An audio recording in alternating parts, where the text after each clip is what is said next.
Today's webinar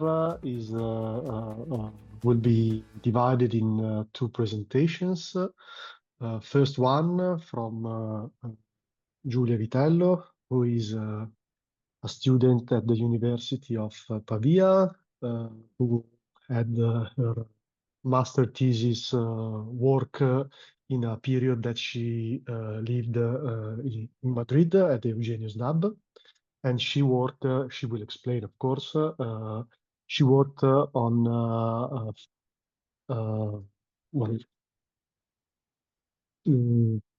basically structuring and thinking a possible protocol to describe federated analytics and federated learning tasks in the context of the European data space. But apologies, Julie, if I oversimplified your work. You will describe it just as a presentation. And afterwards, I will, in light of the steps that Giulia will show you, possible steps that we can divide a federated analysis task, I will showcase the Vantage 6 system demo that for the Protect Child that we have installed for the project. And we will discuss about what steps are already covered and what are the steps that needs extra work from the consortium, from us. But we will see later, and then we will have a final discussion. Well, I see a lot of people have joined, so welcome everybody again. And well, Eugenio, if you think it is fine, we can start.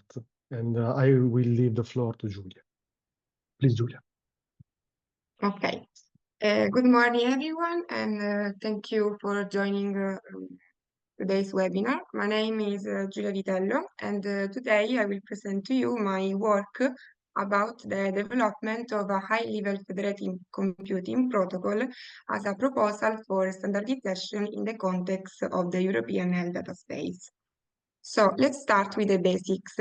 What is federated computing? Federated computing is a distributed and privacy-preserving approach where data remains on local environment.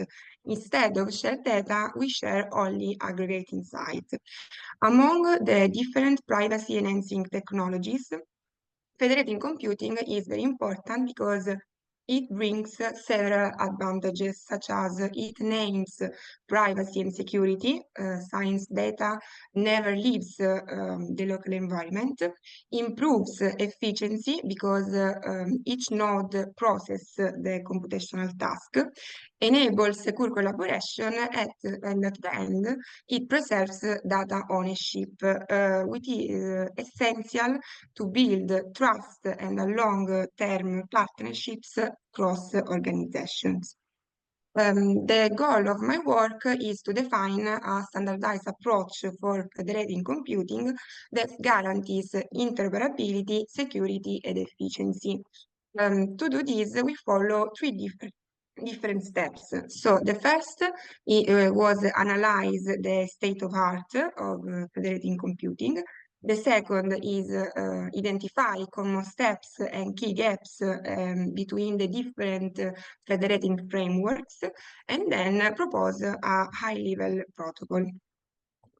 About the state of art of federated computing, we have that federated computing uses two different approaches, so federated learning and federated analytics. The first is such as an inductive system with focus on learning. So the goal is to train machine learning models. And on the other hand, we have federated analytics, that is such as a deductive system with focus on reasoning. So the goal is to pull out some statistical information, statistical analysis. This image shows how these three different concepts are connected. In fact, we have federated computing on the outer level, inside federated learning, and inside federated learning, federated analytics. Let's go in details. Federated learning, as I said before, the goal is to train machine learning models, but these models are trained across distributed nodes. So we have this type of architecture in which we have different clients and an initial global model. So how it works?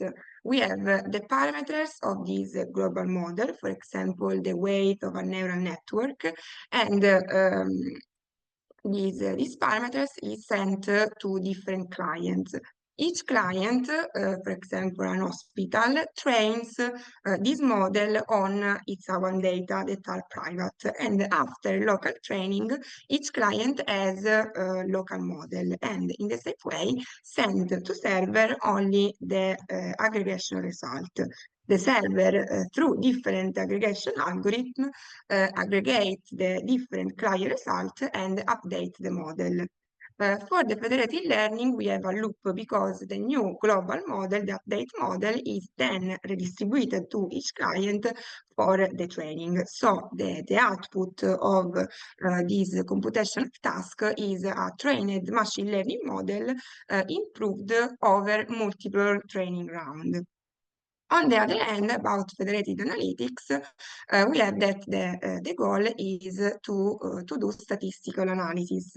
So the logic is the same. We have a researcher with a computational task. For example, a researcher wants to calculate mean, median of a particular value, send this computational task to each client.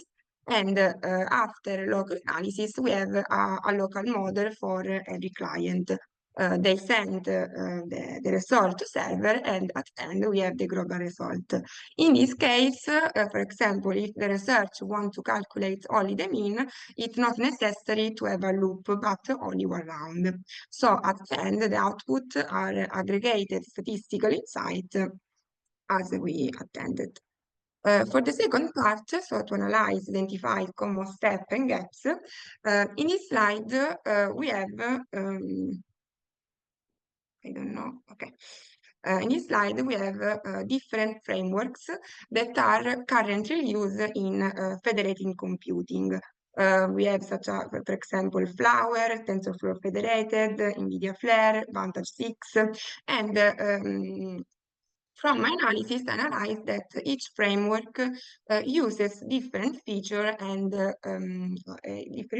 application. For this reason, we asked two main questions. So the first, if there is a common way of working, so something in common between this framework. And the second, what are the main gaps? To answer the first question, so if there is a common way of working, from my analysis, I find that most framework followed a common step that identify in these 6 steps that are network definition, client selection, task distribution, local computation, model aggregation, and model update. So in the step of network definition, we have that server determine the infrastructure, could be centralized, hierarchical, or peer-to-peer. Client selection, where servers select a subset of clients based on specific criteria such as resource availability, network conditions, or data relevance. The step of task distribution in which servers send the computational task, and as I said before, for federated learning, the server send the model parameters, and in federated analytics, it send the computational task for statistical analysis. The local computation, that is the real phase of execution in which each client performs the single task. Then the model aggregation, where the server aggregates all results. In the case of federated learning, we have also the model update step in which the update model is then redistributed to the client for the next round of training. About the second question, so what are the main gaps? Identify these 4 problems. The first is the weak of governance mechanism. So the problem is that in most frameworks, clients cannot formally accept or reject the computational task, but once they have taken part in the project, they accept that any code is run on their data without any type of control. And this is a problem because in order to respect the privacy, the preserving of the data. The second problem is the need of robust authentication and algorithm verification. So most frameworks, there isn't a phase of login with username and password. And about algorithm verification, the problem is the same because I can upload my code and this code is run on the data, but it's necessary a step of verify of this algorithm. For example, in Windows 6, we have the mechanism of algorithm store where developer can upload their code, but this code should be approved by the administration of the algorithm store. The third problem is the lack of standardized protocol and limited interoperability, because if we have a node in Windows 6, a node in Flower, a node in TensorFlow Federated, they would not be able to communicate and perform the same task together, because each framework uses different communication protocol, different algorithm, and it is a problem in order to interoperability and standardized. And the last problem, but the most important, is the lack of statistical algorithm for federated analytics. Now, the researchers are more interested in statistical analysis than in training of machine learning models. But the problem is that there isn't a standard for statistical algorithm. For example, most frameworks focused on federated learning, but not on federated analytics, and this is a problem. Let's proceed with the proposal of a high-level federated computing protocol, where we have four main actors that are the researcher, the admin, the server, and the client. The researcher is who defines the research objective and select model, so chooses between federated learning task or federated analytics task, and analyze the result. The admin, who will be the technical entity that has to configure and maintain secure connection and monitor all systems. And then server and client that are the main characters. So the server is the coordinator that has to coordinate tasks among nodes and aggregate model update, and client that are the data ownership that performs local computation and send the update to central server. In response to these gaps and limitations, we propose the federated computing protocol with 30 steps divided in 5 macro phases. Phase 0, infrastructure setup, when we have the preparation of the technical infrastructure to support the federated environment. Phase 1, planning and preparation. Phase 2, network and task configuration. Phase 3, execution and computation, so where we have the real execution. And phase 4 of aggregation and validation. This is only a summary of what I will say now, when we can see the different steps and the actor of each step. But let's go in detail. In the phase 0 of infrastructure setup, we have that the admin has to prepare technical infrastructure for federated computing implementation. So install essential software components, set up secure communication, and access control. Then we have the phase 1, planning and preparation, in which we have the first step, define objectives, that isn't a technical step, but only a formal step, in which the research defines the goal and the expected outcomes of the project, and, for example, chooses between federated learning or federated analytics. Step 2, select organization, in which the research identifies and proposes an initial list of organization, and the admin have to evaluate each node based, for example, on technical capabilities, legal eligibility, and ethical compliance. So at the end, the outcome is a finalized list of approved organizations that have to join the federated collaboration. And the third step, with the formalization of the collaboration with the admin, have to define role, responsibility, and access limit.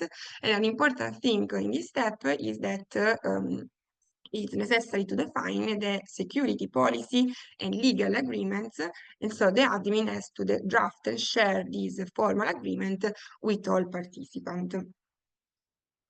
Then we have the phase 2, network and task configuration. Also here, the step 4 and step 5 are technical steps, in which we have the setup, secure communication channels, definition of network topology, and in particular in the step 5, an important thing is that verify that every node is ready for the real execution. Step 6 is an addition to existing framework that addresses to a solution to the first gap that I discussed before, because it's the step of task submission, in which the researcher formally defines the federated task, including model type, algorithm details, and this task is submitted to the server with a submission request.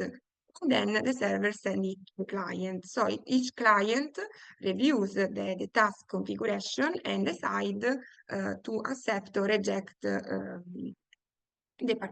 participation. So at the end, the server collects client feedback and send the list of approved client to the admin for final planning and coordination. Then we have the phase 3, execution computation, in which we find the same phase that I explained before.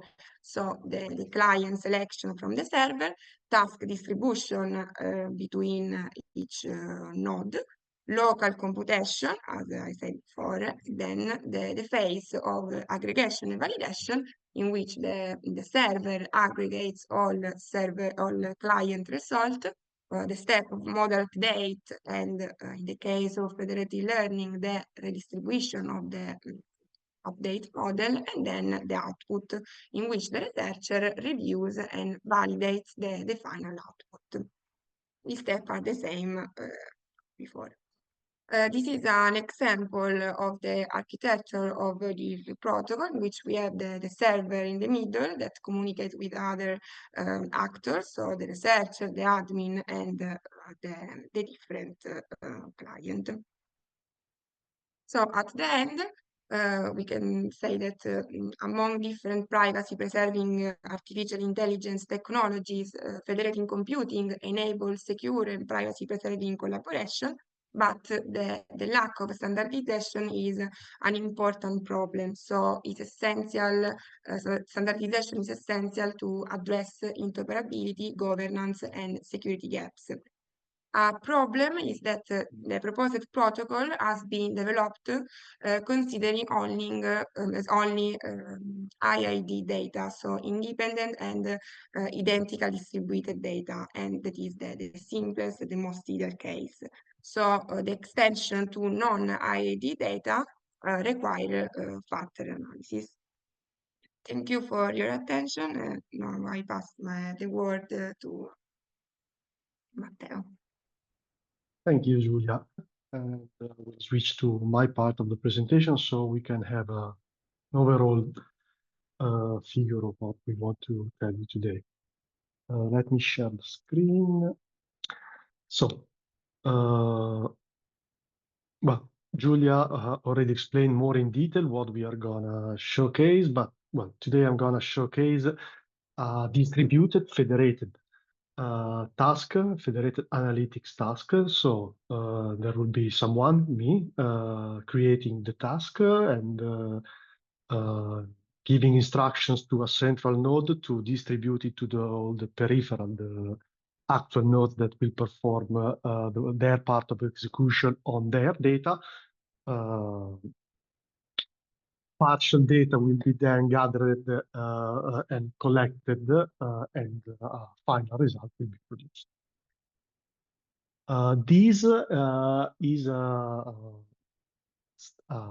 This figure is taken from Vantage 6 documentation, and in figure you can see the main architectural, high-level architecture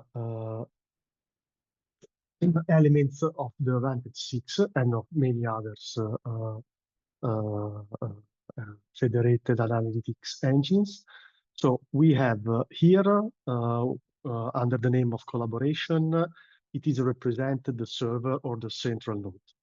Each node, so each organization, let's make the Protect Child example. Each hospital will have a node installed within their premises, being them real servers in the hospital or cloud under the hospital responsibility. And altogether, the central nodes and the peripheral nodes will create the actual analysis network that will be used for the scopes of the project. Another important part of the architecture is the algorithm store, so an external server that we will host, wherever we decide it to be hosted, which will contain certified algorithms that are the only code that can be run in a federated way in our network. And this is, let's start with covering Giulia's steps and trying to match them with the Vantage 6 experience that we have had so far. So the first step was the infrastructure setup. So today's demo runs in a simplified environment. Everything has been installed on a single server machine that is hosted on Amazon AWS cloud. For those of you that are familiar, it is an EC2 server. This server contains all the different elements of the architecture that I have shown you before. So the main simplification in this case is that both server, user interface, so the central part of the network, and the nodes are contained, in this case, in the same machine. This will not happen in production during the project, of course, because the main point is that we want the nodes to be hosted by the organizations, hospitals, and the data to be there and not centralized. But for simplicity, it was easier to me to produce the demo in this way.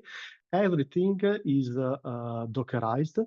So we have the server, 6 instances, and this is a best practice, not needed in in this case because the demo is very, very simple. But usually we put a load balancer. Sorry for those of you that are not really technical, but we put a load balancer in front of 6 instances of the same Docker with sticky sessions in order to manage high-level traffic. If many requests come, all the central server becomes shares the tasks among 6 different Docker processes.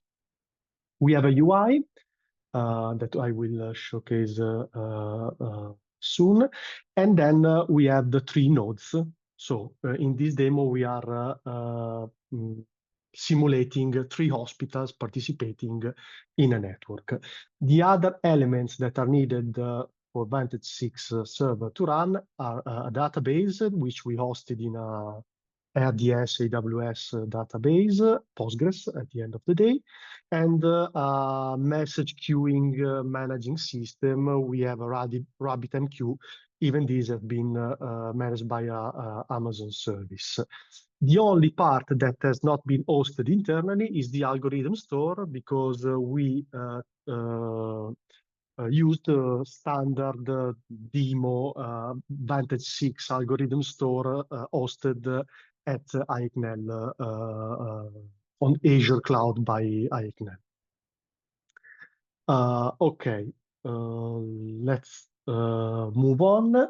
So the first step that Giulia shows was defining objectives. It's a kind of offline steps, isn't really creating a project, creating an organization, defining the goals of this group of organizations working together. So this is an offline step, and at least in Vantage, there is no facility to support this phase of analysis, this very preliminary phase. Step 2 and step 3 are managed within the system, and I will showcase now, is creating and selecting the organizations that participate to a collaboration, namely the project. So let's move to the demo. As you can see, okay. Vantage provides a way to authenticate the users and a really fine role management system, and I will show you later. But first step is creating organizations. So here we have some tests, but let's create new one. We'll call it Hospital 1.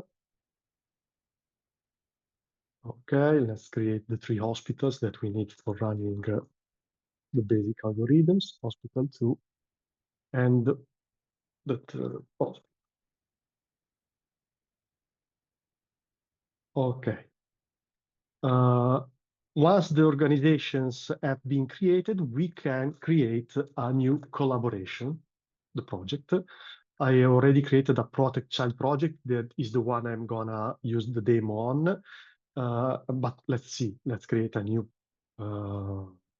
collaboration.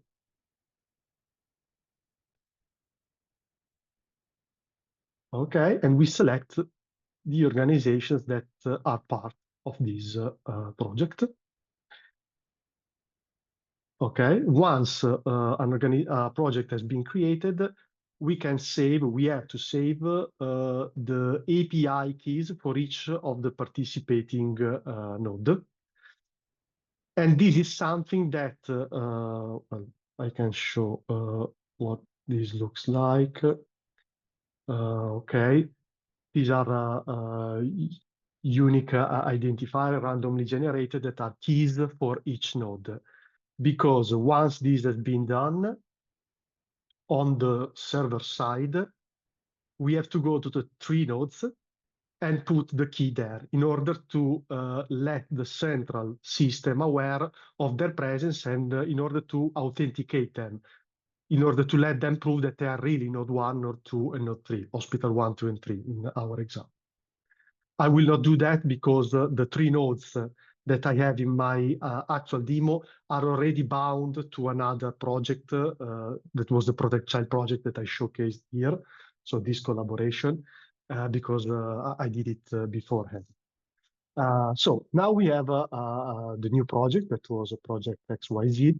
And in fact, you can see that the nodes are red. It means that they are offline.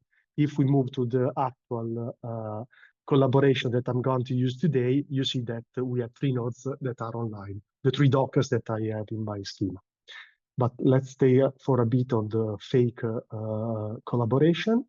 The other, another step that can be accomplished is creating a subset. So, namely, let's say that we have our 3 organizations in Protect or 4, but some of the analysis will be focused on just 2 of those. We can create a subset and only include maybe 2 of the 3 hospitals in this case. When it will be the time to run the algorithms, we can choose to run them on the entire collaboration, the entire Protect Child project, or just one of the subsets. Okay, I always use the same name, and it told me that subset has already been created, but that's not important. Okay, let's get back to the slides. So we have created and selected the organization to be part of a new collaboration. So step 2 and 3 are, I think, fully covered by the Vantage 6. Step 4 and 5, so it was defining the network and provisioning. Defining the network, part of those steps that Giulia envisioned in these steps were included in step 0. So creating network connections, opening firewall ports, and blah, blah, blah. Others were that keys that I show you to be added to the nodes in order to let them authenticate to the central node. Then we have step 6. That is the part that is one of the parts, but the main part that is lacking, at least from my point of view, in Vantage 6, that is that task distribution and review, because we will see it in a moment. Once an organization is created with its node able to run analysis, once the collaboration is created and nodes are registered in it, once an algorithm store is chosen, I have not shown you the algorithm store, I will do in a moment, all the algorithms that are part of that algorithm store can be run on the data set that the organization make available to the system. So there is not a manual asynchronous step for every run or every task to be to receive the green light of all the nodes involved. At this moment, there is no such step in Vantage 6. But okay, I forgot to show you the algorithm store. Let's see here. We see that this is the protect child collaboration, the one that the demo relies really on. We have this common algorithm store that we can see here. And here you can see that we have 5 different federated algorithms already implemented and ready to be executed on the collaboration. So the point that I highlighted before was once a group of hospitals, a group of nodes agrees on what are the analyses that can be run, these algorithms are added to an algorithm store. And in my view, Protect will have its own dedicated algorithm store. We will not rely on the common, on the community store. But once these algorithms are put into the used algorithm store, every user that has permissions to run analysis can run those analyses, basically. Permissions are another part that are well managed in Vantage 6. Well, of course, you can create new users. At the moment, we just have the root user. But we can, if we create a new user, okay, username, email, password, blah, blah, blah, you see that there are different types of permissions, families on users, on organizations, on collaborations, on role, on nodes, on tasks, on run of the tasks, and others. And you can see that we have a really fine-grained way of defining these roles. There are users that can maybe run tasks only on their node, on their data. There are users that will run them on a federated way on all the nodes belonging to a specific collaboration. And well, you can see there are many, many possibilities to really define in a precise manner the roles that users have in the collaboration. Step number 7 is client selection. So once an analysis has to be started, you have to define if you want to run it on the whole group of organizations belonging to the project or just on a subset. And I will showcase this in a minute. So let's start with the actual analysis. So the only collaboration among the many that I have put for demoing available is the Protect Child one, because it is the only one that has an algorithm store associated and that has online nodes. So we select these. These are previous tasks that I have run, but we will create a new task. So by creating a new task, you have to choose first step if you want to run it on the entire collaboration. And just to remind you, the entire collaboration in this case, okay, is done by 3 nodes. One called root, one called organization 1, and the other called organization 3. This can be 3 hospitals in principle. So let's get back to the analysis and create a new task. And in the same Protect Child collaboration, I created a subgroup that I called Sarcoma 2. I don't know why I called it Sarcoma, which is not in scope with Protect, but no worries. It is just 2 of the 3 nodes included and not the whole collaboration. But we will stick to the entire collaboration and move to the next step. Next step is a task really execution and result gathering. First of all, we will run summary statistics. Okay, I've not talked about the data. Just a moment to go there. In each node, we have a default data set and a Kaplan-Meier data set for running the survival analysis. Let's see what inside the default is a simple table with gender, age, weight, a Boolean that represents if the patient is overweight or not, and a categorical variable which represents the age group of the patient. While for the Kaplan-Meier dataset, we have age of the patient, month, the sensor, if it is an event of censoring or in survival analysis, we have sensors or drops, basically, and the days of occurrence. Well, we have different data in each node, but well, the structure is the same. So let's start with the summary statistics. Let's select, okay. I talked about this in January when we were in Madrid.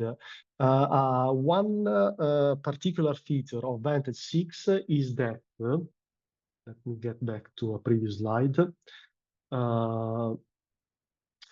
You know that there is this first part of the algorithm, which is dispatching the peripheral to the peripheral nodes, their part of execution.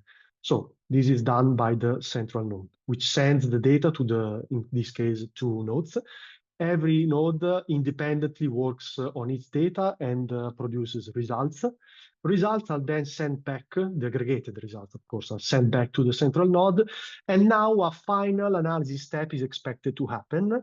But this final analysis step is not executed in this node, but the node selects among the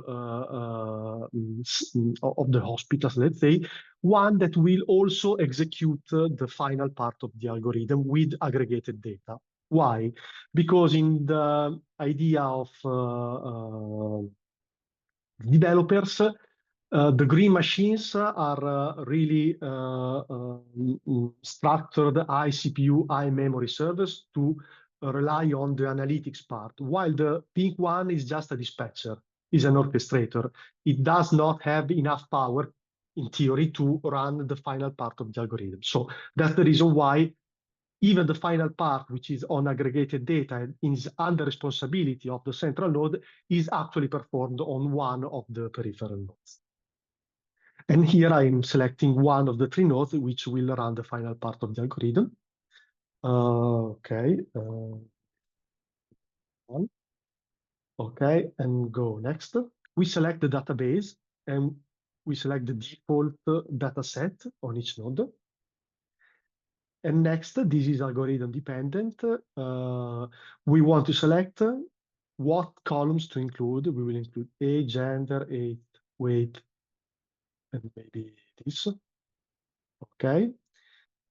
Which columns have to be treated as categorical, because it cannot rely on it is a number or not, because usually, for example, in some data set, gender is represented 1 and 2 instead of M and F. So you have to tell what which one are categorical. So gender is categorical and is overweight is categorical, while age, and weight are numerical.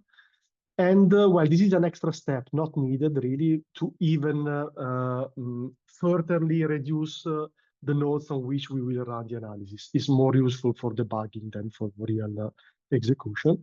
And then we submit the task.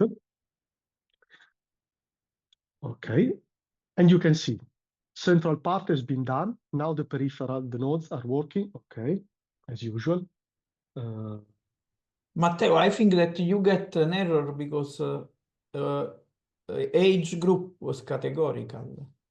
I made it numerical. Yeah, Yeah. that's probably why. Okay. Okay, let's recreate the task very quickly. So entire collaboration, summary statistics, the root node will do the final part. Okay. Let's select the default database. So include let's keep only gender, age, age, and weight. And the numerical, it was asking me the numerical and I selected the categorical. Okay. The numerical are age, age, and weight. And we want to include all of the 3 organizations. And let's submit it again. Okay.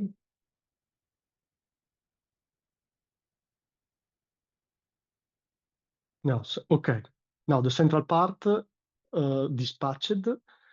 The notes are this is done in 2 steps. This is summary statistics. So first step done by all, second step done by all, final aggregation part done by all, and these are the results. Well, of course, this is a demo data set, nothing interesting to look at, but we have different, we have statistics on the numerical, statistics on the categorical. You see that we have 48 females and 42 males. Well, these are just the specific results that were included in this summary statistics algorithm. Well, we can also showcase a survival analysis very, very quickly. So again, entire collaboration. Now we select the Kaplan-Meier function. We take root as the final aggregator. We call it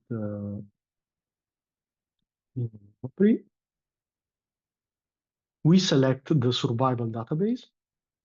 And now we say that the time is represented by the days column. The sensor is the sensor column. And we want to run this analysis on all of the 3 organizations. And the analysis then submitted. Central part dispatch. First run on the nodes. Ongoing, completed. And then we have the second. There was some communication with central, new node tasks, and finally aggregation. And here we can see the results. Well, for those of you that are familiar with the survival analysis, these are the typical drop-in from 1 to 0 for the survival rate. Even the last steps have been covered. We are quite in time for the demo. And here is Giulia's slide with the gaps that she has identified. And from my personal perspective, how these gaps are present or not in Vantage 6 at the moment. And well, again, I really want to thank you all for participating and have a good day. And thank you again.